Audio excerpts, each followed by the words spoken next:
నిమిషాల్లో అన్నం ముగించేసి తలా ఒక ముద్ద మా ఫ్రెండ్స్‌కి పెట్టేవాడిని. నా క్లాస్‌మేట్ ఒకాయన ఉండేవాడు బాలస్వామి అని. హాస్టల్ అతని రూమ్‌కెళ్ళి మోకాళ్ళేసి చెయ్యి పట్టుకుని ఇద్దరం దాదాపు ఒక 50 మినిట్స్ వస్తే ఆ 50 నిమిషాలు ఇద్దరం ఏడుస్తూ ప్రార్థన చేసేవాళ్ళం. దేవుని మహాకృప 99లోనే డిగ్రీ ఫైనల్ ఉన్నప్పుడు నేను సేవకొచ్చాను.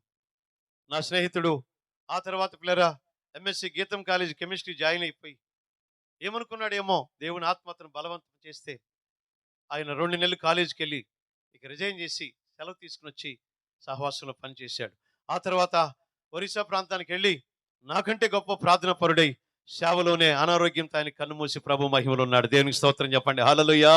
గట్టి స్తోత్రం చెప్పండి హల్లెలూయా. ఈ రాత్రి ప్రార్థనలు ఎక్కడ నాకు చాలా సంతోషం. సోదరులు అజరియా చెప్పారు కదా, నేను ఇప్పటికి కూడా అంజయ్ అంటాను. ఆంజనేయులు ఆయన పేరు. క్లాస్మేట్ అన్నాడు, నాకంటే 1 ఇయర్ సీనియర్. దేనికి స్తోత్రం కలుగును గాక హల్లెలూయా.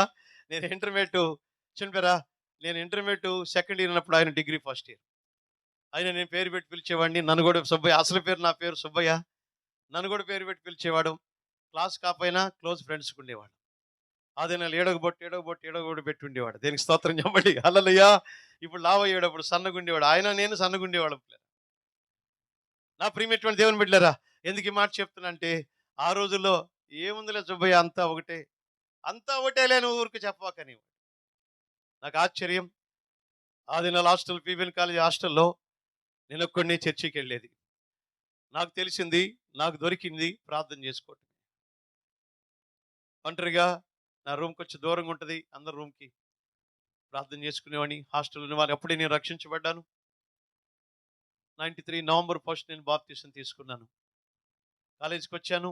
ఆ ఊపుతో ప్రార్థన చేసుకుంటూ ఉండేవాడిని. ఎవ్రీ ఫ్రైడే ఈవినింగ్ ఫాస్టింగ్ ఉండి, భోజనం ఏం చేయకుండా ఒక గ్లాస్ మజ్జిగ తాగి డైనింగ్ హాల్‌లోకెళ్ళి, ఇక రాత్రి ఎంత సమయం దొరికితే అంత సమయం ప్రార్థన చేసుకునేవాడిని.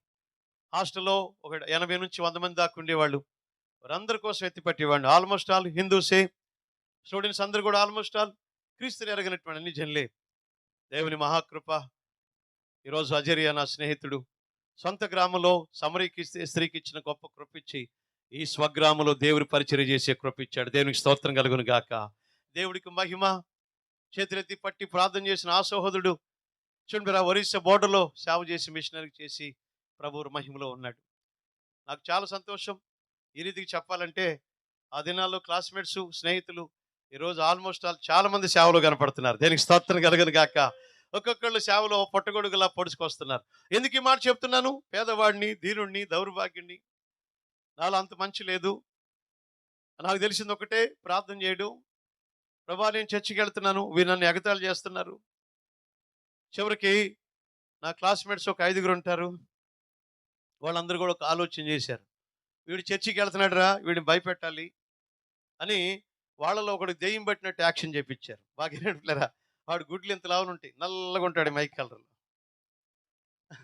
చూడరా, ఈ మైక్ కలర్లో ఉంటాడు. వాడొచ్చి దెయ్యం పట్టినోళ్ళలాగా యాక్షన్ చేస్తే వీళ్ళందరూ నన్ను ఎగతాళి చేసేవాళ్ళు. చివరికి నాకు హాస్టల్లో పెట్టిన పేరు 0.5. అంటే సినిమాకి వెళ్ళను, వాళ్ళతో కలిసి తిరగనని, ఏదో దేవుడి కోసం బ్రతకాలని నా 16వ ఏట దేవుని తెలుసుకున్నాను.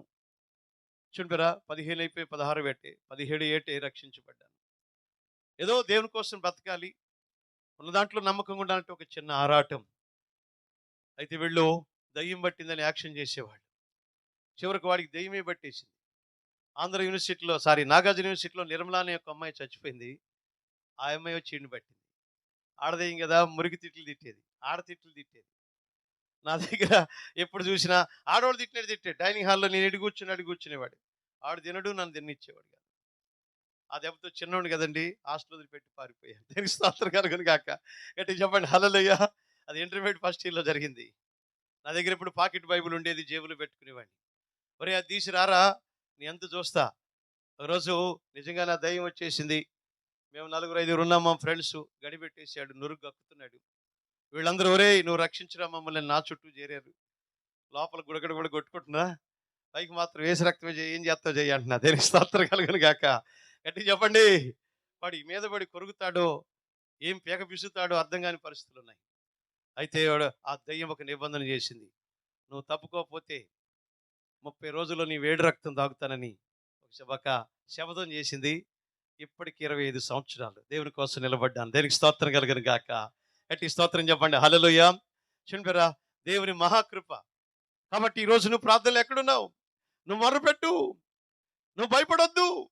నా బ్రతికేమైంది, నా తల రాత, నా విధి రాత, నా కర్మ అనుకుంటున్నావే. నీవు రాతో విధి రాతో కర్మో నాకు తెలియదు, కానీ ఈ రాత్రి నీ రాత తిరగరాయిపోతున్నాడు నా దేవుడు. దేవునికి స్తోత్రం చెప్పండి. ప్రార్థన బలిపీఠాలు కడితే, గుండెలు బాదుకుంటూ దేవుడైన ప్రభు అయిన యేసు పాదాలను వెలిగితే నీ రాత తిరగరాయిపోతున్నాడండి. ప్రభు నామమున విశ్వసిస్తాను. నేను నమ్ముతున్నాను, ఆ దయ్యం బట్టి యాక్షన్ చేసిన ఆయన పోలీస్ అయ్యాడు. నేను నమ్ముతున్నాను, ఖచ్చితంగా అతడు క్రైస్తవుడు అయి ఉంటాడు. దేనికి స్తోత్రం కలుగును గాక. గట్టి చెప్పండి హల్లెలూయా. అతని చేత యాక్షన్ చేయించిన వాళ్ళు క్రైస్తవులు అయ్యారు. వాళ్ళ ఊర్లోనే పరిచయం చేశాను. అక్కడ మన హోలీ మినిస్ట్రీ సంఘం ఉంది, పక్కనే కోతివానిపాలెం. వాళ్ళ ఇళ్ల పక్కనే సేవ చేసే భాగ్యం దేవుడు నాకు ఇచ్చాడు. ఇప్పుడు నా ఫ్రెండ్స్ వాళ్ళు కూడా రక్షించబడ్డారు. కనపడినప్పుడు ఉంటారు, అరే మా కోసం ప్రార్థన చేయి, మా పిల్లల కోసం ప్రార్థన చేయి.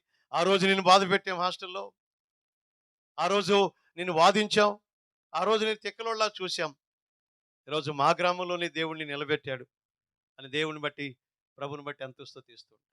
కాబట్టి రాత్రి బిడ్డలరా, నీ కన్నీ లోటుగా పోవు, నీ కన్నీ లోటుగా పోవు. ఈ ప్రయాస వృధా పోదు. పాస్టర్ అజయ్ గారు 40 దినాలు వారు కాచిన కన్నీళ్ళు వృధా పోవు. దేవుడు రక్షిస్తాడు. పరలోకం సంతోషించే దినాలుగా దేవుడు చేస్తాడు. హల్లెలూయా. కాబట్టి రాత్రి మన జీవితాల్లో కన్నీళ్లతో దేవుని దగ్గరికి వెళదాం. దేవుడు మన జీవితాల్లో గొప్ప కార్యాలు చేయబోతున్నాడు. ఒక రాత్రి ప్రార్థనే యాకోబుని ఇజ్రాయెల్గా మార్చేసిందే. 20 సంవత్సరాలుగా ఉన్న ఆ పగను ప్రతీకారం నుంచి విడుదల పొందాడే. దేవుడు గొప్ప కార్యం చేశాడే, ఇజ్రాయెల్గా మార్చాడే. ఈ రోజు ఇజ్రాయెల్ అనే పేరు మీద ఒక దేశం కూడా నిలబడి 12 గోత్రాల ప్రజలు ఆ దేశంలో ఉన్నారు. ఎందుకు ఈ మాట చెప్తున్నానంటే, యాకోబు ఎడల ఆయన ఉద్దేశాలని నెరవేర్చాడు. ప్రభు సెలవిస్తున్నాడు బేతేల్లో, ఓ యాకోబు, నేను నీతో సెలవిచ్చినవన్నీ నెరవేర్చే వరకు నేను నిన్ను విడువను, ఎడబాయినని చెప్పి దేవుడు ఆ రాత్రి బేతేల్లో యాకోబుతో ప్రమాణం చేస్తాడు. దేవుడు యాకోబుతో చేసిన సత్య ప్రమాణాలన్నీ ప్రభు నెరవేర్చాడు. మోసగాడే కావచ్చేమో, కానీ గొప్ప ప్రార్థనపరుడు, మగసిరి కలిగి, రోషం కలిగి, కన్నీరు విడుస్తూ యెహోవా సన్నిధిలో బతిమలాడుకున్నటువంటి గొప్ప ప్రార్థనపరుడు యాకోబు. దేవునికి స్తోత్రం కలుగును గాక. గట్టిగా చెప్పండి హల్లెలూయా. ఎవడైనా బైబిల్ చరిత్రలో ఒంటరిగా ఆల్నైట్ పేరు చేశాడంటే మొట్టమొదటి యాకోబు పేరు చెప్పొచ్చు. ఆ తర్వాత కొత్త నిబంధనలు యేసు ప్రభువారు ఒంటరిగా ఆల్నైట్ పేరు చేశారు. ఆ ప్రార్థనే ఈరోజు మోసగాడిని బ్లెస్డ్ వన్ గా మార్చేసి, then he became a prophet of Jehovah. ఫరోను దీవిస్తూ ఉన్నాడు. చూడండి, 12 మంది కుమారులకు ప్రవచనాలు చెబుతున్నాడు. ఈ కళ్ళు మసకబారి కనబడపోతున్న మనోనేత్రాలు తెరబడి కుడి చేయి తీసుకెళ్లి ఎఫ్రాయిం మీద పెట్టాడు, ఎడమ చేయి తీసుకెళ్లి మనస్సే మీద పెట్టాడు. యేసేమంటాడు, అయ్యా తండ్రి, ఫాదర్, ఈడు చిన్నాడు వాడు పెద్దోడు అంటే, యాకోబు అంటాడు, ఐ నో మై సన్. ఎవడు చిన్నాడు ఎవడు పెద్దోడు తెలియనంత గుడ్డోడు నేను కాదు. పెద్దోడి కంటే చిన్నోడిని గొప్పవాడు తీయబోతున్నాడు. హల్లెలూయా. గట్టి చెప్పండి హల్లెలూయా. ఒకప్పుడు మోసగాడు, ఒకప్పుడు దురాశపరుడు, ఒకప్పుడు ధనాపేక్షే. ఒక అమ్మాయిని పెళ్లి చేసుకోమంటే నలుగురిని వెంటబెట్టి తీసుకొచ్చిన వాడే. మామ కూతురుని చేసుకోమంటే ఎగిరి ముద్దు పెట్టి లవ్ చేసిన వాడే. Now he became a blessed one. ఆ యాకోబులోంచి చూడరా, ఇస్సాకు 2 పిల్లలు పుడితే ఒకడు వ్యభిచారం అయిపోయాడు, భ్రష్టుడు. ఒకడే దేవుని కొరకు సాక్షిగా ఉంటే యాకోబు 12 మంది పిల్లలు గోత్రకర్తలు అయ్యారు. దేవునికి స్తోత్రం కలుగును గాక. వాళ్ళు ఏమన్నా మంచివాళ్ళు అంటే వాళ్ళ చరిత్రలు కూడా మంచి కాదు. ఆయన చేసిన ప్రార్థన కంచె తన పిల్లల్ని ప్రవక్తలుగా మార్చింది, గోత్రకర్తలు చేశారు. చూడరా, 12 గోత్రకర్తలుగా దేవుడు వారి జీవితాలు ఆశీర్వదించాడు. బై ప్రేయర్ వారి జీవితాలు దేవుని దగ్గరికి వెళ్ళి పెనుగులాడాడు, బతిమలాడాడు. దేవుడు ఆశ్చర్యకరమైన కార్యం చేశాడు. ఈ రాత్రి నా ప్రియమైన దేవుని బిడ్డలారా, నువ్వు కూడా దేవుని దగ్గరికి రా. కన్నీళ్ళు ఎడువు. ఈ ప్రార్థన చాలదు, ఈ దీక్ష చాలదు, ఈ ఉపవాసం చాలదు, ఈ కన్నీళ్లు చాలవు. చూడరా, ఈ అంగలార్పు చాలదు. రోదన ధ్వని చెయ్యాలి. రోదన చెయ్యి విద్య మనం నేర్చుకోవాలి. బలిపీఠాలు కట్టాలి, గోనిపట్ట కట్టుకోవాలి. యాజకురాండ్రు చూడండి, యాజకుల పిల్లలు బలిపీఠం దగ్గరికి వచ్చి ఉపవాస ప్రార్థన చాటించాలి. దేవుడు ఎప్పుడు గొప్ప కార్యాలు చేస్తాడు. కఠినమైనవన్నీ నీ జీవితంలో పరిష్కరించబడాలంటే ఒకటే, ఆకాశమందున దేవునికి మొరపెట్టాలని ప్రభు ప్రేమలో మీకు మనం చేస్తూ ఉన్నాం. ఆ ప్రార్థనే మన జీవితాల గొప్ప కార్యాలు చేయబోతున్నాడు. దేవునికి స్తోత్రం. హల్లెలూయా. మరొక విషయాన్ని మీ ముందుంచాలని ఆశపడుతూ ఉన్నాను. వాక్యం నుంచి మనం చదువుకుందాం. ఇర్మియా గ్రంథం 32వ అధ్యాయం 32వ వచనం మనం చదువుకుందాం. Book of Jeremiah chapter 32 verse 32 వాక్యం చదువుకుందాం. త్వరగా చదవండి. ఇర్మియా 32 చదువుకుందాం.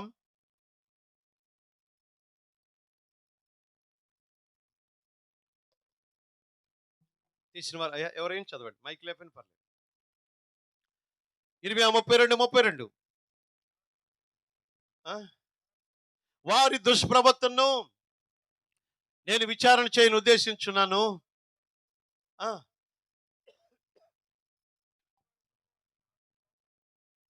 నాకు క్షోభ పుట్టించుడు కారణమైంది. నేను పెందల కాళ్ళు లేచి వారికి బోధించినను నా బోధన అంగీకరించలేదు. మొక్కము తిప్పుకొని ఉండగా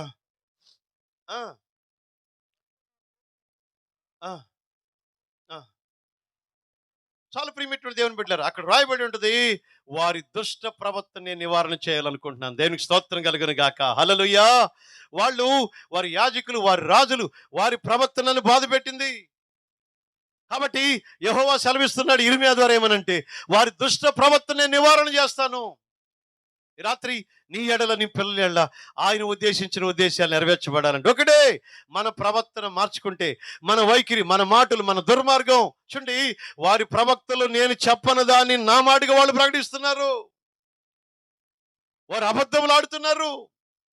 వారి నోట అబద్ధం ఉందని 29వ అధ్యాయంలో మనం చూస్తూ ఉన్నాం. చివరి వచ్చి ఈ రాత్రి నా ప్రియమైనటువంటి దేవుని బిడ్డలారా, ఎప్పుడు ఆశ్చర్యకార్యం చేస్తాడు, ఎప్పుడు ఈ కుటుంబానికి క్షేమాన్ని ఇస్తాడంటే, దుష్ట ప్రవర్తనలోంచి మనం బయటకు వచ్చేదము గాక. దేవునికి స్తోత్రం చెప్పండి. హల్లెలూయా. గట్టి చెప్దాం హల్లెలూయా. ఎక్కడ దుర్మార్గం ఉంది, ఎక్కడ బైబిల్ పట్టుకుని చెడిపోయిన బ్రతుకుంది, రాత్రి దేవుడు సెలవిస్తూ ఉన్నాడు. బాగానండి, బోధకులు మరి కఠినమైన తీర్పుని వాక్యం రాయబడింది. చాలా సంవత్సరాలు నాకు సేవ చేయడం ఇష్టం లేదు. బోధకుల్ని విమర్శించిన వాడిని, ఎగతాళి చేసిన వాడిని, అదేంటో నాకు తెలీదు. రెవల్యూషన్ థియరీ, పరిణామ క్రమ సిద్ధాంతాన్ని నమ్మాను. సండే స్కూల్ వరకు బాగానే పోయాను. 6 నుంచి 9వ తరగతి వరకు నాస్తికుడిని అయిపోయాను. దేవుడు లేడు. డార్విన్ సిద్ధాంతం, రెవల్యూషన్ థియరీని నమ్మాను. పరమాణు దికణం బహుకణమై ఆ తర్వాత కోతిలోంచి మానవుడు వచ్చాడని నమ్మాను. అది నాలో సేవకులను కించపరుస్తూ, పట్టుకూడి సేవకులు సంచులేసుకు వస్తారు, పట్టేటికి వస్తారు అనుకునేవాడు. నా ప్రియమైన దేవుని బిడ్డలారా, నా దుష్ట ప్రవర్తన దేవుడు నివారణ చేశాడు. దేవునికి స్తోత్రం చెప్పండి. హల్లెలూయా.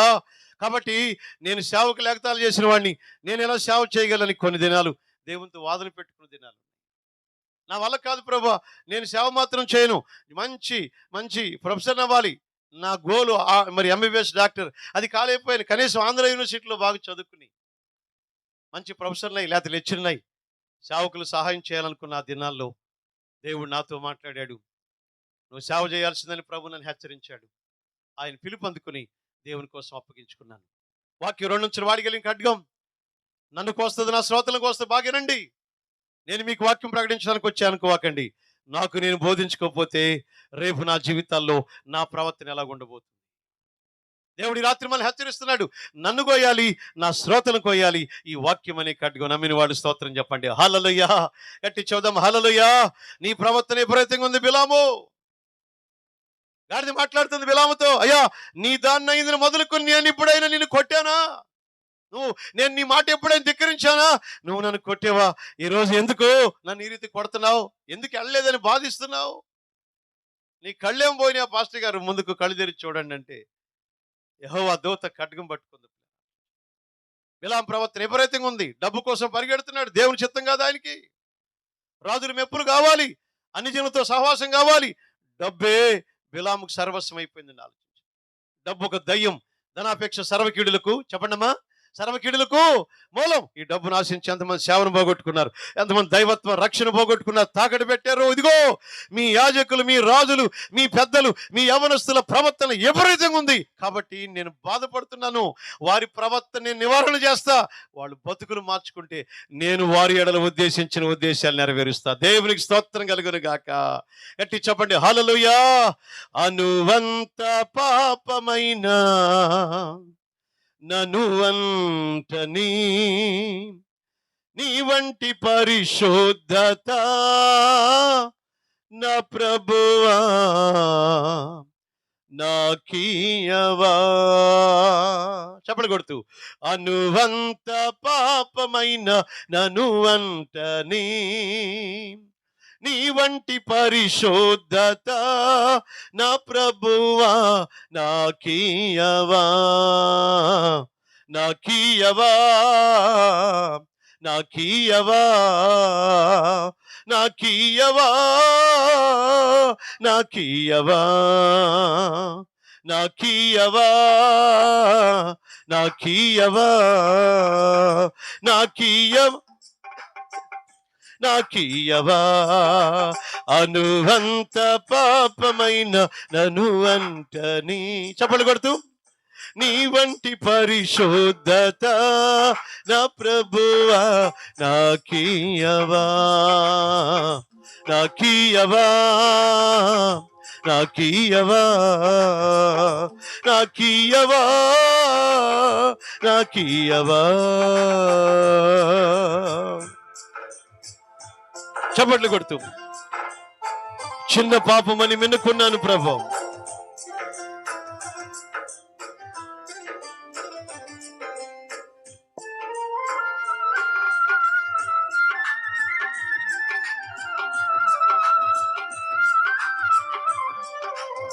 చేతులు పైకెత్తి చప్పట్లు కొడుతూ బిడ్డలారా,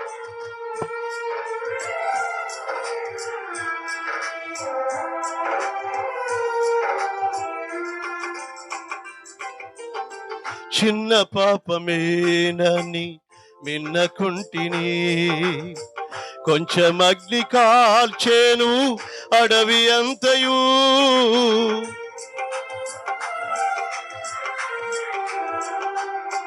ఆ చిన్న పాపమేనని మిన్నకుంటిని, కొంచెం అగ్ని కాల్చేను అడవి అంతయు. పాపము పరిపక్వమాయను,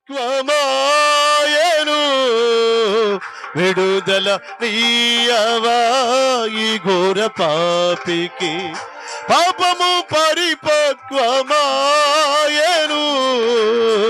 విడుదల నీయవా ఈ ఘోర పాపికి. అనువంత పాపమైన ననువంటని నీ వంటి పరిశుద్ధత నా ప్రభువా నాకీయవా. నాకీయవా, చప్పట్లు కొడుతూ నాకీయ. రెండోసారి పాడదాం. నాకీయవా, నాకీయవా, నాకీయవా, నాకీయవా. పాడండి. నాకీయవా, నాకీయవా, నాకీయవా, నాకీయవా. అనువంత పాపమైన అనువంత పాపం. కుర్చీలో కూర్చున్న వాడు ఓ అనువంత చప్పట్లు కొడుతూ దేవుడి సన్నిధిలో అనువంత అనువంత పాపమైన ననువంటని నీ వంటి పరిశుద్ధత నా ప్రభువా నాకీయవా. నాకీయవా, నాకీయవా. మన మాటలు అబద్ధాలు ఉండకూడదు, మోసం ఉండొద్దు, దగా పరుషత్వం కఠినత్వం. కొంతమంది చూడండి, ఆ మధ్య ఒక ఊరు వెళ్ళాను చాలా దినాల క్రితం, చాలా సంవత్సరాల క్రితం. మా అందరూ పిలిచామంటే పిలిచాను పాస్టర్ గారు అంది. తీర చూస్తే వాళ్ళు ఆయన ఇద్దరు పిల్లకాయలు ఆయన కూర్చున్నారు. వాళ్ళు ఆయన పాటలు పాడుతుండగానే కింద పడిపోయాడు. దెయ్యం బట్టి కాదు, రెండు నిద్ర వచ్చి. ఆ తర్వాత పిల్లకాయలు కాసేపుడు పడ్డారు. ఈ మొక్కతే నిలబడింది, గొడ్ల గుబులా చూస్తుంది. కళ్ళు తెరుతుంది, కళ్ళు మొత్తం ఏం కూడా ఏమైనా పట్టింది. అప్పుడే కొత్త సేవకు వచ్చి నేను కోట పోయిన తర్వాత ఏందమ్మా ఇద్దరు సేవకుని పిలిచావు, అందరు పిలిచి అన్నావు, ఈ పక్క ఇంటోళ్ళు పిలిచి అన్నా. పాస్టర్ గారు వాళ్ళు పక్కే, మనం ఈ పక్కే. వెనకింటి వాళ్ళు పిలిచావా, వాళ్ళు వెనకే మనం ముందే.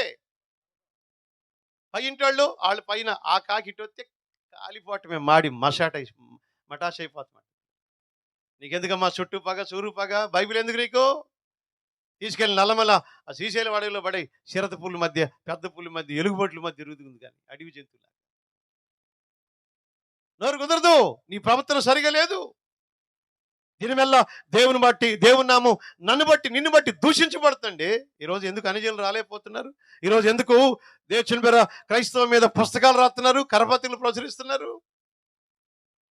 మన విపరీత ప్రవర్తన, బిలాములా ప్రవర్తిస్తున్నాం, దావీదు వలె ప్రవర్తిస్తున్నాం. మిద్ది మీద ఉండి చూడరాని దృశ్యం చూసి పొరుగు వారి భార్యను ఆశించి, కీడు చేసి, నరహత్య జరిగించి ఏ మెరగని వాళ్ళ కూర్చున్నాడు దావీదు ప్రవర్తన చుట్టుపక్కల దేశాలలో దుమ్మెత్తిపోశారు. ఇతను భక్తుడు, ఇతను సేవకుడు, ఇతను రాజు, యెహోవా, అన్ని జనుల దోషణకి హేతువు అయిపోయాడు దావీదు. ఈరోజు ఎక్కడుంది మన జీవితాలు ఆలోచించండి. ఒక బైబిల్ కొన్నామా? ఒక సువార్త కొన్నామా?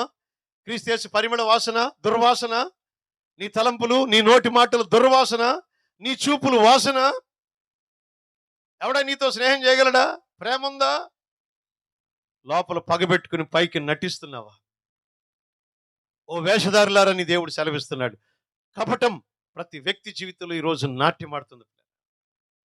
వారి దుష్ట ప్రవర్తన, వారి యాజకులు, వారి రాజులు, వారి ప్రవక్తలు, నేను బుద్ధి చెబుతున్నా, వాళ్ళు ప్రవర్తన బట్టి నన్ను గాయపరిచారు. ఈ రాత్రి ఆ దుష్క్రియలోంచి, దుష్ట ప్రవర్తన మనం మార్చుకుంటే ఆయన ఉద్దేశించిన ఉద్దేశాలు నెరవేర్చబోతున్నా. నమ్మిన వాళ్ళు గట్టి స్తోత్రం చెప్పండి. గట్టిగా చెప్పండి. నమ్మితే చెప్పండి, లేదు గమని కూర్చో. కొంచెం దగ్గర నో జరగవచ్చుగా, గట్టి చెప్పండి హల్లెలూయా. ఇర్మియాలో రాయబడింది, మీకెందుకు మేలు జరగట్లా? మీ పాపాలే ఎక్కడో దాచిపెట్టిన దోషం. టునైట్ అతిక్రమాలు దాచిపెట్టేవాడు వర్ధలుడు, వాటిని ఒప్పుకుని విడిచిపెడితే కనికరించు. దేవుని దగ్గరికి వెళ్దాం. ఆ మనుషుడు నీవు అన్నప్పుడు దావీదు పశ్చాత్తాపడ్డాడు, ప్రవర్తన మార్చుకున్నాడు. అందుకే ఈ బికేమే చుండి దేవుని హృదయానుసారుడిగా మారాడు. ప్రభు అంటాడు, హీఈస్ మై ఓన్ హార్ట్. దావీది సింహాసనం మీద ఒక దీపాన్ని పెడతానంటాడు.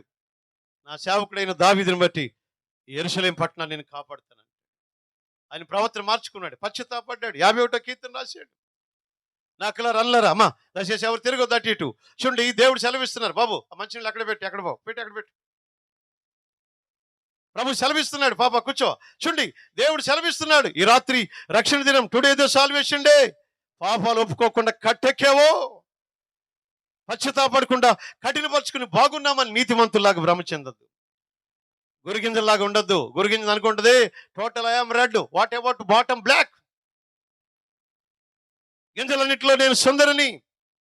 మినప గింజ, పెసర గింజ, ఓ వడ్లి గింజ, కోతి ముఖం అనుకుంటది. ఈ ముఖం కింద ఉన్న నలుపు తెలియదండి. ఇతరులు విమర్శించాలని చూస్తుంటాం చాలాసార్లు. ఇదిగో ఏళ్ళు ఎడిపోతే 4 ఏళ్ళు సచ్చినోడా, దిక్కుమాలిన దాన్ని, నువ్వు కూడా అటువంటి దాన్ని. ఒక ఆయన వచ్చి, కొల్లిమరలు మంచిదేనా?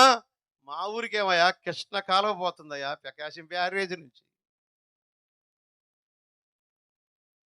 పంటలు 2 పడతాయి, బంగారు. ఊరే ఇటు రావాలో తెలియదు, చేపలు కూడా పడతాయి అంటే అన్న బాగా చెబుతున్నాడు. హల్లెలూయా. పెద్ద కాలం పోతుందిగా, కాలువదిగా అటు పోతుంది. ఒక ఆయన పెద్ద ఆయన అన్నాడంట, ఏది మా ఊరు మంచిది అంటున్నావు, ఇంతకు నీ నోరు మంచిదా అన్నాడంట. ఆమె ఏందయ్యా మీ ఊరు మంచిదంటే నా నోరు ఏంటంటే, నీ నోరు మంచిదైతే మా ఊరు కూడా మంచిది అన్నాడండి. గట్టి స్తోత్రం చెప్పండి హల్లెలూయా. నీ నోరు మంచిదేనా? బాగుంటే మామయ్య అంటే, తేడా అయితే రారా చూసుకుందాం. మీ బాధ తట్టుకోలేక మా మగోళ్ళు భార్య బాధ్యత సంఘం ఒకటి పెట్టుకున్నారు ఏపీలో. కావాలంటే చూడండి, చర్చ చేసుకోండి ఉంటుంది. ఆ మధ్య ఒక ఆయన వచ్చాడు, నాగంటి లాగా ఉన్నాడు. ఉన్నాడు, నా కలర్ కాదు, ఎర్ర పండు లాగా ఉన్నాడు. చొక్కా తీసాడు. ఇదేందయ్యా పాస్కా దగ్గర చొక్కా, నువ్వు చూడాలన్న ఒకసారి అన్నాడు. ఏం చూడాలని తీస్తే బన్నీలు కూడా లేదు. 7 ఘాట్లు వీపినండు ఘాట్లు. పిచ్చికొక్క జావ ఎటు గరిచింది. ఆయన అన్నాడు, పిచ్చికొక్క పాడన్నా మా ఆవిడ గరిచింది అన్నాను. ఏంది మీ భార్య కుక్క గరిచింది? ఈ ఘాట్ లేదురా నాయన, ఈ ఘాట్ లేదు. నీకు ఎట్ట తట్టుకున్నావు, ఎట్ట కనిపించుకుని ఏం చేస్తున్నా? దేవుడి ముఖం చూసి నీ ముఖం చూసి కనిపించుకో. ఏమైంది ఏందన్నా? ఎండాకాలం అన్నా చక్కా తీసేసి అన్నం తింటున్నాను, పప్పులో ఉప్పు తక్కువైంది. అమ్మాయి పప్పులో ఉప్పు తక్కువైంది. చచ్చినోడా, ఏ రోజు మెచ్చుకున్నావురా నువ్వు, ఏ రోజు అనుకుని ఉన్నావురా అని చెప్పేసి దబ్బిదేవురని కొట్టిందంట. సరేలే కొట్టింది అన్నట్టు నెట్టాడు. తింటా మళ్ళా వచ్చి ఈ మీద పడి పీకుతుంది. మరి నువ్వేం చేసావన్నా? నేను ఒక దెబ్బ కొడితే ఆ పీసు చచ్చిద్దన్నా. నేను నీకు డైరెక్ట్ పరలోకం. దేనికి స్తోత్రం చెప్పండి హల్లెలూయా.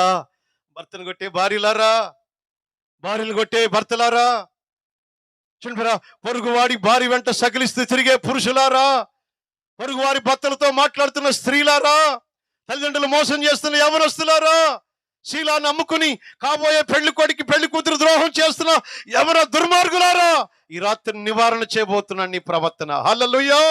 నేను త్రాసులో చూస్తే నువ్వు తక్కువగా కనబడ్డావు. బెల్షాజరు మేనే మేనే టేకిలని దేవుడు సెలవిస్తూ, త్రాసులో చూశాను తక్కువ కనబడ్డావు, ఈ రాత్రి నీ ప్రాణం కథం అన్నాడు. కబరస్థానాన్ని పంపించాడు యెహోవా. దేవుని బిడ్డలారా, దేవుడు చూచి చూడనట్టున్న కాలం అయిపోయింది. ఇప్పుడు అందరూ మారు మనసు పొందాలి. భయమునందు మీరు పాపం చేయవాకని దేవుడు సెలవిస్తున్నాడు. ఎవరైతే ప్రవర్తన దేవుడు హెచ్చరిస్తున్న సంసోను గాజాకి పరిగెట్టాడు, చివరికి ఆ కళ్ళే లేకుండా చేశాడు. యెహోవా చేత అభిషిక్తుడు గాడిద ఎముక తీసుకుంటూ 1000 మంది చంపుతాడు. తాళ్ళు కడుతుంటే అగ్ని తగిలినట్టు కాలిపోయి కింద ఊడిపడిపోతున్నాయి సంఖ్యలు కూడా. నా ప్రియమైన దేవుని బిడ్డలారా, దెలీలాతో స్నేహం, ఫిలిష్తీయుల కుమార్తెలతో స్నేహం, వేశ్యలతో స్నేహం సంసోను జీవితాన్ని ఎడల ఉద్దేశాలన్నీ నిర్వీర్యమైపోయాయి.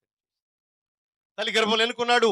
దేవుని దూతను వచ్చి చూడండి, మానోహ భార్యతో మాట్లాడమ్మా, నీ కడుపున ఒక శిశువు పడతాడు, నాజీరు చేయబడ్డాడు, మంగళ కత్తి రాకూడదు అతని తల మీద, మధ్యమైన ద్రాక్ష పళ్ళైన అడలైన మీరు పెట్టదు, అతను ప్రతిష్ఠితుడు యెహోవాకని దేవుడు గర్భంలో పడకమునిపై మాట్లాడి ఇచ్చాడే శాంసన్ని.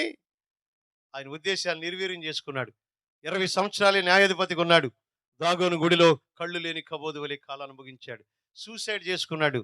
చూడరా, బలత్వరణం ప్లేరా, చూడండి. అది కానీ అది చూసి ఈ దినాల్లో మానవ బాంబులు తయారైపోయినాయి. సాంసన్ తాను చచ్చిపోయి 100 మందిని చంపాడు కదా, మేము చచ్చి ఈ రోజుల్లో 100 మందిని మొక్కలు చేయాలని చూస్తున్నారు. అదే రాజీవ్ గాంధీని చంపేసింది ఆ రోజుల్లో. ఎల్టీటీ తీవ్రవాదులు ఈ సిద్ధాంతాలు విన్నారేమో మనకు తెలియదు. ఆవిడొక్కది బాంబు పేల్చుకుని మొక్కలైపోయి ఒక ప్రధాని కూడా మొక్కలు చేసి, అలాంటి మానవ బాంబర్స్ ఈ దినాల్లో ప్రపంచంలో తయారైపోయి. ఎక్కడున్నా ఈ రోజు నా సోదరి సోదరులారా, నా అక్కలారా, దిద్దుబాటు నీకు అసహ్యమైందా? పొగిడేవాళ్ళు ఉంటారు, ప్రేమించేవాడు గద్దిస్తాడు, పగవాడు లెక్కలేని ముద్దులు పెడతాడు, ఆయనను శిక్షిస్తున్నాడు, ఆయనను కొడుతున్నాడు, ఆయన నీ బుద్ధి రావట్లేదు, గ్రహించుకోవట్లేదు. నా ప్రజలకు తెలివి లేదు. ఆకాశం ఆలకించు, భూమి చెవియగ్గు, నా పిల్లలు పెంచి పెద్దోళ్ళని చేస్తే దే ఫైట్ అగెనిస్ట్ మీ అంటాడు. వారు నా మీద తిరుగుబాటు చేస్తున్నారు. కాబట్టి ఈ రాత్రి మన ప్రవర్తన ఆయన నివారణ చేయాలనుకుంటున్నాడు. ఈ రాత్రి పశ్చాత్తాపడదాం. చిన్నదని అనుకోవద్దు. ఒక చిన్న అబద్ధమే అననీయ సఫీరాల్ని సంఘం నుంచి తొలగించింది. 3 గంటల వ్యవధిలో మా ఇద్దరు చిన్నపిరా సమాధిలోకి వెళ్ళిపోయే పరిస్థితి. సంఘాన్ని భీతి కలిగిపోయింది. అననీయ సఫీరా అనుకున్నారు, ఒక అబద్ధం పాస్టర్ గారు తెలిసిద్దంటావా? ఈయన చదువులేని పాస్టర్ గారు మన దాకా చేపలు పట్టాడు, ఈయనకి లెక్కలు తెలుస్తాయా అనుకున్నారు. ఓ అననీయ, దేవుని పరిశుద్ధాత్మను ఎందుకు మోసం చేస్తున్నారు? పొలం మీరు అమ్మి దవ్వి మీ దగ్గర ఉన్నప్పుడు అది మీది కదా? ఏం ప్రవర్తన ఇది? ఆయనకి రక్షణ లేదా? ఆయనకి బాప్తీసం లేదా? ఆయన పెంతెకొస్తు పండుగ రోజు వాక్యం చేత పట్టబడలేదా? ఆయనకి భాషను మాట్లాడే వరం లేదా? ఆయన ఆరాధన చేయలేదా? ఆయన బల్ల తీసుకోలేదా? రొట్టె తీసుకోలేదా? ఆయన ఎడదగ సహవాసంలో లేడా? ఉన్నాడు. విపరీతమైన ప్రవర్తన, దొంగ దాచుకునే సొమ్ము, ధనాపేక్ష, స్వార్థం, నమ్మలేని పరిస్థితి. ఆ రోజులో ఒకే కుండ, ఒకే ఫ్యామిలీ. ఎక్కడో స్వార్థం, ఎక్కడో ధనాపేక్ష. ఆయన అబద్ధికుడిగా మోసగాడిగా చేసి ఆ దుష్ట ప్రవర్తనే అననీయ సఫీరాలు నాశనం చేసింది. నేను అగ్ని, నా మాట అగ్ని, దహించు అగ్ని అన్నాడు. టునైట్ నాన్నలారా, అక్కలారా, దయచేసి ఆలోకించండి. ఈ సభలో మొదటి రాత్రి ప్రభు హెచ్చరిస్తున్నాడు. అబద్ధం మాటలు పలకొద్దు. మన దుష్ట ప్రవర్తన నుంచి బయటకు వద్దాం. చూడండి, హద్దులు పెట్టుకుందాం. నోటికైనా మనసుకైనా కోరికలకైనా హద్దులు. అందుకే ఇర్మీయాలో రాయబడ్డది, ఓ ఇజ్రాయేలు కుమారి, సరిహద్దు రాళ్ళు పాటించు, త్రావు చూపు స్తంభాలను పెట్టుకో, రా తిరిగి నీ పట్టణం వైపు తిరిగి రా, రాజమార్గాల్లో నువ్వు నడువని వాక్యం రాయి. హద్దులు పెట్టుకుందాం. నోటికి పెడదాం, కళ్ళ పెడదాం, పొట్టకు పెడదాం, నోరుకు పెడదాం, చూడండి సమస్తానికి పెడదాం. దేవుడు ఎంత ఇస్తే అంత తీసుకుందాం. నీతితో కూడింది కొంచెమైన చాలు. హద్దులు లేని క్రైస్తవుల నుంచి విడుదల పొందుదాం. మనకు మనం హద్దులు పెట్టుకుందామండి. ఎవరు మనల్ని నియంత్రిస్తారు? ఎవరు నియంత్రిస్తారండి? ఎవరు మనల్ని శిక్షిస్తారు? నిన్ను నువ్వు శిక్షించుకోవాలి, నిన్ను నియంత్రించుకోవాలి, దేవుని కోసం అప్పగించుకోవాలి. నాకు తెలిసిన ఒక తమ్ముడు చర్చిలో పడుకున్నాడు. ఏదో అపవిత్రమైన కళ వచ్చింది. పొద్దున్న లేచిన వాడు తెలియదు పాపం. నాకు కలందికి వచ్చింది చర్చిలో పడుకుంటేని ఏలు ఇంతవరకు నరికేసుకున్నాడు. తిక్కలోడ ఎందుకంటే నేనేంటో నా చర్చిలో పడుకుని అపవిత్రమైన జీవితం తప్పు కదరా, నరుక్కుంటే పోయిద్దా అంటే, ఏమో నాకు రోషం అన్న. అట్టని మీరు ఏళ్ళు నరుక్కునేరు, చెయ్యి నరుక్కునేరు, కళ్ళు పీక్కునేరు పిల్లరా. నీ కన్ను అభ్యంతరపరిచి దాన్ని పెరికివేయమన్నాడు. నీ చెయ్యి అభ్యంతరపరిచి దాన్ని నరికివేయమన్నాడు. చేతులు కళ్ళు పీక్కోవకండి. కానీ దాని అర్థం ఏంటంటే దాని నుంచి విడుదల పొందు. అపవిత్రమైన స్నేహాన్ని తొలగించుకో. చెడ్డ స్నేహాన్ని 10 ఏళ్ళు ఇచ్చేది తొలగి. మన లోకానికి ప్రత్యేకించబడిన వారం. కులం గోత్రం లేదు మనలో. ఈరోజు క్రైస్తవులు కూడా కులాలను బట్టి చర్చిలండి. ఈ తెనాల దగ్గరలో ఒక ఊరుంది. అచ్చగా కులస్తులు ఆ సంఘానికి వెళ్తారు. ఎక్కడుందండి బైబిల్లో? కులం సిలువేయబడింది కదా, మతం సిలువేయబడింది. It's not religion, it's not casteism. చూడరా, ఇది సిలువ తత్వం. కులం ఎక్కడుంది? ఇది మార్గం, ఇది సత్యం అండి. దేవుడు అన్నాడు, నేనే మార్గమును, చెప్పండి, సత్యం, జీవం. చాలా మంది అంటారు క్రైస్తవ మతంలో పోయారని. మీరు ఒప్పుకోవకండి. ఇది మతము కాదు, మత బోధ కాదు, మత ప్రచారం, అంతకంటే కాదు. గట్టి స్తోత్రం చెప్పండి. నమ్మిన వాళ్ళు గట్టిగా చెప్పండి హల్లెలూయా. ఇది మార్గం, ఇది సత్యం, ఇది నిత్యం, ఇది అవసరం. ప్రాణవాయు కంటే శ్రేష్టమైంది ఈ మార్గం. దీనికోసం మనం నిలబడాలి. చూడండి, ఈ సత్యం కోసం మనం నిలబడాలి పిల్లరా. వాక్యాలు ప్రకటిస్తేనే ప్రజలు మారుతారు అనుకుంటారు. పాటలు పాడితేనే మారుతారు, కరపత్రికలు ఇస్తేనే మారుతారు అంటారు. అది ఒక కోణం. పేతురు అంటాడు, మీ పవిత్ర ప్రవర్తన బట్టి మారు మనసు లేని మీ భర్తలను చర్చికి తీసుకురావచ్చు. You are living Bible, you are moving Bible. నువ్వు దేవుని పత్రికవి, దేవుని సువార్తవండి. సెయింట్ ఫ్రాన్సిస్ గారు ఒకరోజు తన శిష్యులు తీసుకుని రెండో సువార్త చేద్దాం మార్కెట్లను తీసుకెళ్ళారు. బైబిల్ తీసుకున్నారు, జుబ్బాలు వేసుకుని, అంగీలు వేసుకుని వెళ్ళారు. పాట పాడలేదు, వాక్యం చెప్పలేదు, కంజరి కొట్టలేదు, తాళం కొట్టలేదు. ఒక అతని దగ్గరికి వెళ్ళి నమస్కారం సార్ అన్నాడు. కేజీ వంకాయలు ఇమ్మన్నాడు. 40 రూపాయలు సార్ అన్నాడు. 40 రూపాయలు ఇచ్చారు. సంచిలో వంకాయలు వేసాడు. సార్ నమస్కారం, వెళ్ళొస్తాను. తిరిగి వచ్చేసాడు. శిష్యులు సనుక్కుంటున్నారు, ఏంటి మా పాస్టర్ గారికి ఏమైనా మైండ్ పోయిందా? మార్కెట్లో సువార్త అన్నాడు, పాట పాడలేదు, కేకలేదు, వాక్యం చెప్పలేదు, సువార్త అయిపోయిందిరా సువార్త. మీ ఆహారం నీటి మీద వేయమన్నాడు కదా, ఆహారం నీటి మీద వేసి వచ్చాం, చూడండి మన దగ్గరికి వచ్చింది అన్నాడు. దేనికి స్తోత్రం చెప్పండి హల్లెలూయా. వంకాయలానికి ఆశ్చర్యం వేసింది.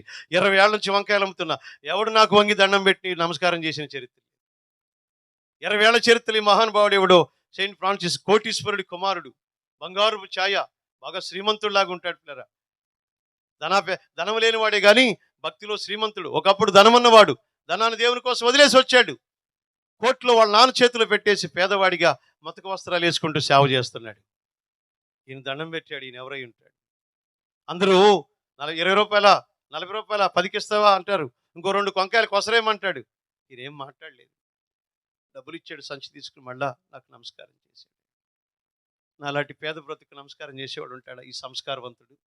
ఈయన ఎవరో తెలుసుకోవాలని వాళ్ళని అడిగి ఏళ్ళని అడిగి ఆయన పేరు తెలుసుకుని చివరికి ఆయన అడ్రస్ తెలుసుకుని ఆయన ఇంటికి వచ్చాడు. దేనికి స్తోత్రం చెప్పండి హల్లెలూయా. అయ్యా నన్ను గుర్తుపట్టే ఉన్నాడు 10 రోజుల తర్వాత. లేదండి బాబు అంటే, అయ్యా మా మార్కెట్ వచ్చి వంకాయలు కొన్నావు కదా తమ్ముడు, మార్కెట్ వచ్చి వంకాయలు కొన్నావు కదా, నాకు దండం పెట్టి నమస్కారం పెట్టేవే. అప్పటి నుంచి నా మనసులాగే నువ్వు ఎవరో తెలుసుకోవాలని నేను అనుకున్నాను. చివరికి నువ్వు సేవకుడని తెలిసింది. నీలో యేసు ప్రభు వారిని చూస్తున్నాను. దేనికి స్తోత్రం కలుగును గాక, దేవునికి స్తోత్రం కలుగును గాక. నాకేం తెలియదు, ఏదో నీలో ప్రత్యేకత ఉంది, మహిమ.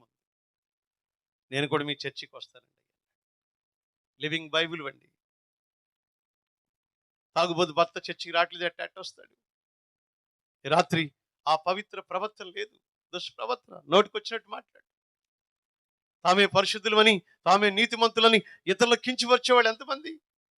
వాళ్ళు సుంకర్లాటోళ్ళు. చూడండి, వారు పరిసయ్యులాటోళ్ళు, సుంకర్లాటోళ్ళని కించిపరిచి తామే ఆకాశం చూడబడ్డాం, మాదే సంఘం, మాదే చూడండి సేవ, మాదే ఉపదేశం అని అతిశయపడి తాము హెచ్చించుకునేవాళ్ళు ఎంత. అది మనకు దూరం అయిపోవును గాక. దేనికి స్తోత్రం కలుగును గాక. అది మనకు దూరం అయిపోవును గాక. నీ సహోదరుని కించిపరిచే ప్రవర్తన నీలో ఉందేమో, నీ సహోదరుని ఆయాస పెడుతున్నావేమో, చూడరా నీ భార్యను అనుమానిస్తున్నావేమో, నీ భర్తను పీడిస్తున్నావేమో. ఈ రాత్రి ప్రభు సెలవిస్తూ ఉన్నాడు, ఈ దుష్ట ప్రవర్తన నుంచి బయటకు వద్దాం. దేవుడు మనం బ్లెస్డ్ మనకి చేయబోతున్నాడు. హల్లెలూయా. చూడండి, మరొక విషయాన్ని ఈ రాత్రి మీ ముందు ఆశపడుతున్నాం. చూడండి, ఇర్మియా గ్రంథంలో దేవునికి వాక్యంలోంచి కొన్ని మాటలు మనం చదువుకుందాం. ప్రియమైన దేవుని బిడ్డలారా, 17వ అధ్యాయం దేవునికి వాక్యంలోంచి 7వ వచనాన్ని మనం చదువుకుందాం. Book of Jeremiah chapter 17 word 7. త్వరగా చదవండి, సమయాన్ని మనం సద్వినియోగపరచుకుందాం. చివరి సమయంలోకి వస్తున్నాం బిడ్డలారా. 17:7 యెహోవాను నమ్ముకునేవాడు ధన్యుడు. అందరూ చదవండి. యెహోవాను నమ్ముకునేవాడు ధన్యుడు, ధన్యుడు. యెహోవా వానికి ఆశ్రయముగా ఉండును. చాలు ప్రియమైన వాళ్ళరా, యెహోవాను మీరు నమ్ముకోండి, మీరు ధన్యులైపోతారు. మీకు ఆశ్రయంగా ఉంటాడు, ఆశ్రయపురంగా ఉంటాడు. పిల్లరా, మీరు అనుకోవచ్చు, పాస్టర్ గారు నమ్మిక లేకపోతే ఇంత దూరం వస్తారా? నమ్మటని వల్ల అయితే నమ్మువానికి చెప్పండి సమస్తమును సాధ్యమే. టూనైట్ నువ్వు ఆయన యందు నమ్మికుంచు. దేవుడు నీ జీవితంలో సమస్తం సాధ్యం చేస్తాడు. ఆయన సెలవిచ్చిన వాగ్దానాలు నెరవేరుస్తాడు. ప్రభన్నాడు, అంత్య దినాల్లో విశ్వాసాన్ని కనుగొంటానని చెప్పాడు దేవుడు. విశ్వాసులు పిశాసులు అవుతున్న దినాల్లో విశ్వాసం ఎక్కడ? పేతురు ఎందుకు సందేహించావు? అల్ప విశ్వాసి. ఒకప్పుడు నీళ్ల మీద నడిచావు, ఈరోజు వెనుదిరిగి చూస్తున్నావు, అటు ఇటు చూస్తున్నావు. ఈరోజు అవిశ్వాసం వచ్చింది, మునిగిపోతున్నావు. సముద్ర గాధంలో పడింది నీ కాలు, తడబడుతున్న నీ అడుగులు, తడబడుతుంది నీ మనసు. ఏమైపోయింది అనేటువంటి భయం పట్టుకుంది. రాత్రి దేవుడు సెలవిస్తున్నాడు, యెహోవా యందు నమ్మికుంచు. దేవుడు నీకు ఆశ్రయుడిగా ఉంటాడు, ఆశ్రయపురంగా ఉంటాడు, ఆయనకి సహాయకుడిగా ఉంటాడు. ఆయన నీ ఎడలో సెలవిచ్చిన వాగ్దానాలన్నీ ప్రభు నెరవేరుస్తాడని ప్రభు నామమున మీకు మనవి చేస్తాను. అబ్రహాము విశ్వాసమే పునాదులు కలిగిన పట్టణంలో తీసుకెళ్ళింది. అబ్రహాము విశ్వాసమే 100 సంవత్సరాల వయసులో గర్భం తెరవబడింది. ఇస్సాకును దేవుడిచ్చాడు. ఇస్సాకు వాగ్దాన పుత్రుడై వారసుడిగా మిగిలిపోయాడు. రాత్రి నా ప్రియమైన దైవజనమా, ప్రభు యందు విశ్వాసం ఉంచుదాం. దేవుడు మన జీవితాల్లో గొప్ప కార్యం చేస్తాడు. అమెరికాకి అబ్రహాం లింకన్ అని మనం చదువుకున్నప్పుడు ఒక ప్రెసిడెంట్ ఉండే, మరి గురించి మనం చదువుకున్నాం. అమెరికా మాజీ ప్రెసిడెంట్. ఆయన ఒక తెల్లవారికి ఒక నల్లవారికి పుట్టినటువంటి మిశ్రమ జాతి. ప్రియ దేవుని బిడ్డలారా, చిన్నప్పుడే తండ్రి చనిపోయాడు, తల్లి మంచాన పడింది. ఒక దిశ గడియలో ప్రాణం పోగొట్టుకుందనగా ఆయన పెద్ద కొడుకు ఆయన పిలిచింది, my dear son trust in God. My dear son Abraham Lincoln trust in God. నీకు ఇవ్వడా నా దగ్గర ఏమి లేదు, ప్రభు అయిన యేసునందు విశ్వాసం ఉంచు, నేను దేవుడు పైకెత్తుతాను. ఆ ఒక్క మాట చెప్పింది. కొన్ని గంటలకి ఆమె చనిపోయింది. తల్లి తండ్రి లేరు, తమ్ముళ్ళు చెల్లెళ్ళు ఉన్నారు, వాళ్ళు పెట్టుకుని ఏదో బతుకుతున్నారు. బంధువులు ఎవరు దగ్గర తీయలేదు. అలా ఉంటున్న కొన్ని సంవత్సరాల్లో తమ్ముళ్ళని చెల్లెళ్ళని కూడా పోగొట్టుకున్నాడు. Then he became a lonely fellow. ఒక్కడైపోయాడు. ఒక్క మాట వాళ్ళమ్మ చెప్పింది, కుమారుడా దేవుని యందు విశ్వాసం. అబ్రహాం లింకన్ చర్చికి వెళ్ళి ప్రార్థన చేసుకోవటం కూడా రాదు. ఆ చర్చిలో వెనకాల నిలబడి, ఓ యేసు ప్రభు, అబ్రహాం లింకన్ వచ్చాడు అని పెద్దగా 3 సార్లు అరిచేవాడు. ఆ పాస్టర్ గారు వీడేంటి వెర్రోడు తిక్కలోడు, నువ్వు వచ్చింది ఆయన తెలీదా, ఇదేం ప్రార్థన అనుకునేవాళ్ళు. అది చెప్పుకుని వెళ్ళిపోయేవాడు. ఎక్కడ ఏలు పెట్టినా అక్కడ దరిద్రం, ఏది ప్రయత్నం చేసిన దరిద్రం. చదువు అవ్వలేదు, వ్యాపారాలు అవ్వలేదు, అన్నిట్లో ఓడిపోయాడు. చివరికి ఒక అమ్మాయిని పెళ్లి చేసుకుందాం అనుకున్నాడు. ఆ అమ్మాయి అడిగింది, అబ్రహాం లింకన్ నువ్వు ఎట్లా పోషిస్తావంటే, నో ఆన్సర్. నన్ను పోషించలేడు నోడి, నేను ఎలా పెళ్లి చేసుకుంటాను, నీకు నాకు అల్లం బెల్లం టీ అంది. ఆ అమ్మాయిని పెళ్లి చేసుకోలేకపోయాడు. ఇంకో సంబంధం కుదిరింది, పెళ్లి చేసుకున్నాడు. దరిద్రుడి పెళ్లికి ఒడిగళ్ళు వానన్నట్టు ఏకంగా 6 డజన్ మంది పుట్టారు. ఇంతంతోడు. డాడీ బ్రెడ్, డాడీ స్వీట్ అంటున్నారు. ఆయనకి గతి లేదు, కష్టపడి బియ్యాలు కూడా చదువుకున్నాడు, లాయర్ ప్రాక్టీస్ చేస్తున్నాడు. మాసాలు కష్టపడిన తర్వాత ఒకరోజు 1000 పౌండ్లు లేకపోతే $1000 అనుకుందాం, అమెరికా వాసి కదా, $1000 తీసుకొచ్చి భార్య చేతులు పెడితే అప్పుడు అంది, now you are my real husband అంది. ఇప్పుడు నా నిజమైన భర్త అంది. గట్టి చెప్పండి హల్లెలూయా. తమ్ముడు హలో, వాక్యం విను. నువ్వు వినపోతేట, నేను వినపోతేటండి, ఆర్కెస్ట్రా వాళ్ళు వినపోతే వాళ్ళు వినరు. నా ప్రియమైన దేవుని బిడ్డలారా, ఇప్పుడు నా నిజమైన పెనివిటి అంది. ఈ ఆడవాళ్ళకి మగవాళ్ళు డబ్బులు తెచ్చి ఇస్తే పెనివిటండి. పొత్తులు డబ్బులు ఇస్తే మావా, ఇప్పుడు నువ్వు మావని. మొన్నటిదాకా మావ కాదు, గొడ్లకబులా కూర్చుని ఇది చేస్తుంటారా. ఇట్లా ఒక ఆమె భర్తను సర్ప్రైజ్ చేద్దామని 10 లక్షల షీటీలు కట్టింది తెలియకుండా. వాడు పాడుకుని అడ్రస్ లేకుండా హైదరాబాద్ పోయాడు. మర్యాదగా మజ్జిగన్నం పెట్టి చెప్పింది, అయ్యా నీకు చెప్పకుండా సర్ప్రైజ్ చేస్తాను, 10 లక్షలు కట్టామని. తింటా ఆయన కింద పడ్డాడు. నీళ్ళు కొట్టి లేపి, కట్టిందని నేను బాగున్నా పడ్డాంటే, నీ సొమ్ము కట్టావంటే నన్ను మోసం చేసావు అంటే. మోసం కాదండి, నేను సర్ప్రైజ్ చేద్దాం అనుకున్నా, నేను సర్ప్రైజ్ అయిపోయా. ఆడవాళ్ళకి డబ్బు ఉంటే now you are my real husband అని మనసులో నవ్వుకున్నాడు. ఆయనకు ఒక ఆశ, అమెరికా ప్రెసిడెంట్ కావాలి. ఆకాశాన్ని ఇచ్చినేస్తారు చాలా మంది. విలియం కేరీ ఒక మాట చెప్పారు, expect great things from God, attempt great things for God. దేవుని వద్ద నుంచి గొప్ప ఆశించు, దేవుని కోసం గొప్ప తలబెట్టన్నాడు విలియం కేరీ గారు. కలకటాలో సేవ చేసిన చూడండి బాప్టిస్ట్ మిషనరీ వెలింకేరి గారు 40 years సేవ చేశారు. ఆయనకు ఒక ఆశ, నాకేం లేకపోయినా, తల్లిదండ్రులు లేకపోయినా, దిశ దశ ఆర్థికంగా లేకపోయినా, పేదరికమైన, నేను అమెరికా ప్రెసిడెంట్ కావాలని ఎలక్షన్లో నిలబడి ప్రతిసారి ఓడిపోయేవాడు. అందరూ ఆయనకు ఒక పేరు పెట్టారు, బాగేనండి, ఓడిపోయేవాడు. ఇంగ్లీష్లో mister failure. America Abraham Lincoln mister failure అని అందరూ అతను చూసి నవ్వుకునేవాడు. ఒకసారి మళ్ళీ ఎలక్షన్ టైం వచ్చిందంట. ప్రజలు అడిగారు, అబ్రహాం లింకన్ నువ్వు ప్రెసిడెంట్ నిలబడుతున్నట్టు ఓఎస్ అన్నాడు. దేనికి స్తోత్రం చెప్పండి, హల్లెలూయా. ఇదేంటి ఇన్నిసార్లు ఓడిపోతున్నా ఓఎస్ అంటున్నాడని సంతోషంగా ఆత్మవిశ్వాసంతో, వాళ్ళ అమ్మ చెప్పింది కదా, Abraham Lincoln trust in God అని చెప్పింది కదా, గుండెల నిండా విశ్వాసంతో అన్నాడు. ఆ సంవత్సరం ఓఎస్ నేను నిలబడుతున్నాను. అమెరికా ఈ దిక్కు నుంచి ఆ దిక్కు దాకా ఆయన మీద సానుభూతి వచ్చేసింది.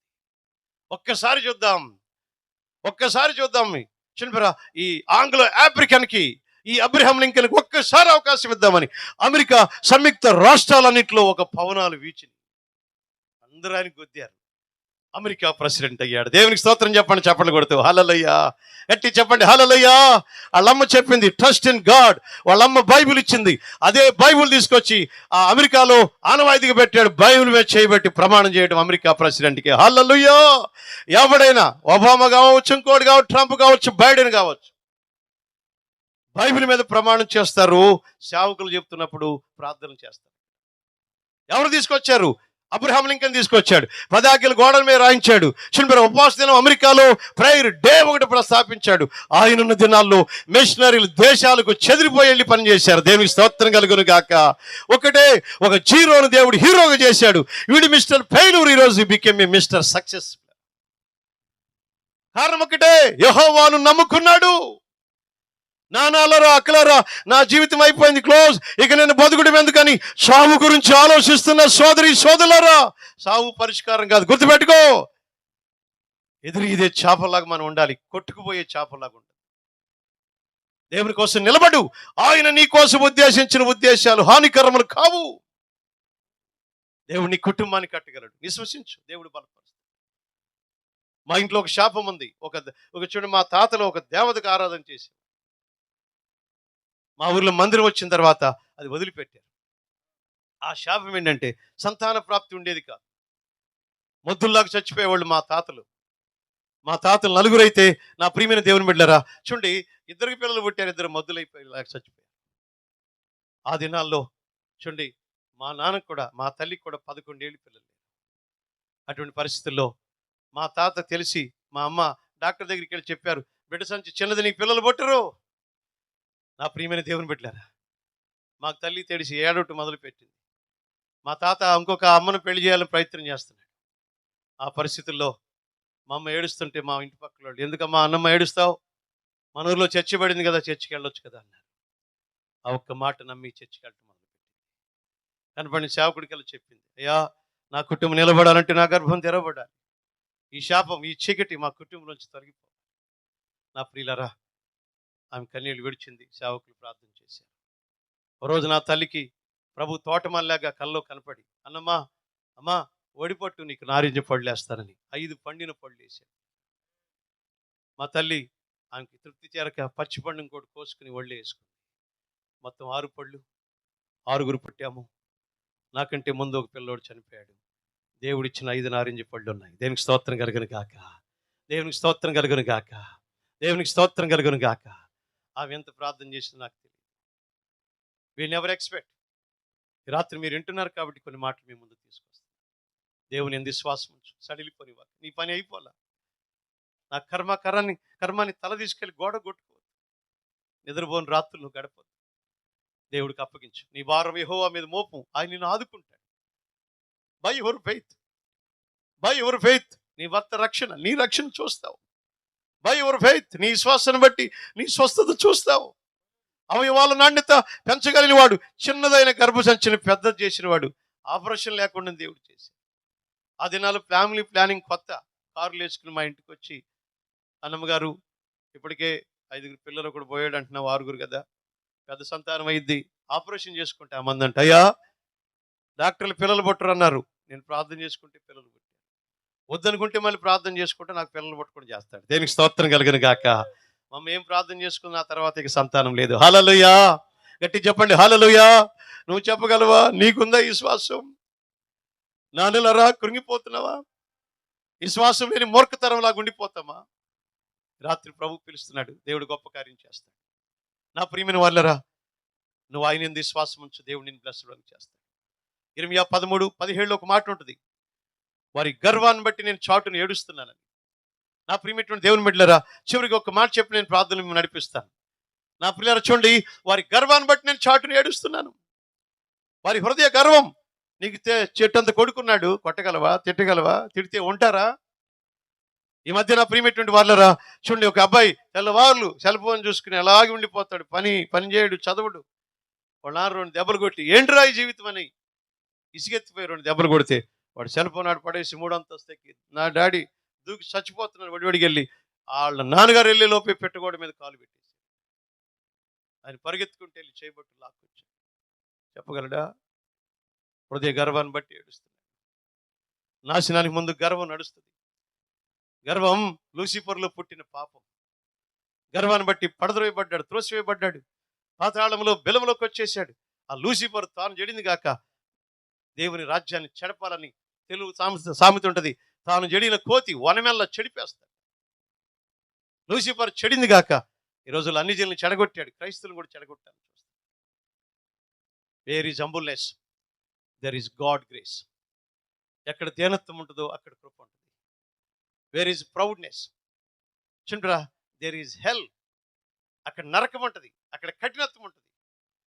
నేను ఉద్దేశించిన ఉద్దేశాలు నెరవేరుస్తా, అయితే నీ గర్వాన్ని వదిలిపెట్టు, అహాన్ని వీడు. ఏం చూసుకుని గర్వపడతామండి? ఏముందండి మన జీవితంలో? మనం ఈరోజు బతుకున్నామంటే మన గొప్పతనమా? కరోనాలో మనకంటే గొప్పవాడు గతించు. ఓ పాస్టర్ గారు నేను పల్నాడు జిల్లాలో పెళ్లి చేశాను. నేను వాక్యం చెప్పాను, ఆయన ప్రమాణాలు చేయించాడు. కరోనా టైంలో ఆయన చనిపోయాడైన వార్త నా దగ్గరికి వచ్చింది. నా గుండె లవిసిపోయింది. ఆయనకంటే నేను గొప్పవాడినా. ఒకే కారులో వెళ్ళాం, మళ్ళీ కారులో తీసుకొచ్చి 6 monthsలోనే నేను ఆయన పోగొట్టుకున్నాను. ఆయన భార్య కూడా చనిపోయింది. పిల్లలిద్దరూ ఒంటరి వాళ్ళు అయిపోయారు. వాళ్ళకంటే గొప్పవాళ్ళమా? ఏం చూసుకుని అతిశయపడుతున్నాం? ఏముందండి? ఈ యాజకత్వం ఆయన ఇచ్చిన భిక్ష అండి, దయండి. ఈ తెల్లబట్లు ఆయన ఇచ్చిన భిక్ష, ఈ దయండి. దయను బట్టి వచ్చింది యాజకత్వం. దయను బట్టి ఇచ్చాడు యాజకత్వం. I'm not able, you are not able, I'm unworthy. దేవుడు దయబట్టి బైబుల్ దొరికింది. ఊళ్ళో ఉన్న వాళ్ళకంటే గొప్పవాడు మనం. ఇంత ప్రశాంత వదనంలో ఇంత మంచి సమయంలో కూర్చున్నామంటే కృపిది. ఈరోజు గర్వపడుతున్నావా? చదువును బట్టా, పిల్లలను బట్టా, కులమా? కులాన్ని పట్టుకుని ఇంకేలాడుతున్నావా? మతమా? కట్న కానుకలా? రాత్రి ప్రభు హెచ్చరిస్తున్నాడు. వారి హృదయ గర్వాన్ని విడిచిపెడితేనే నేను అనుకున్న వారి జీవితాల్లో చేస్తాను.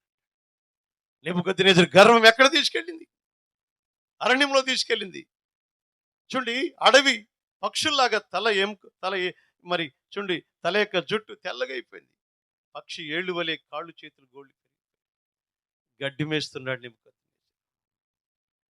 నాశనానికి ముందు గర్వం నడుస్తుంది, ఆశీర్వాదానికి ముందు వినయం నడుస్తుంది. ఈరోజు గర్వాన్ని విడిచిపెడతాం. ప్రభుని అడిగి చెంప మీద కొడితే చెంప మీద కొట్టించుకో.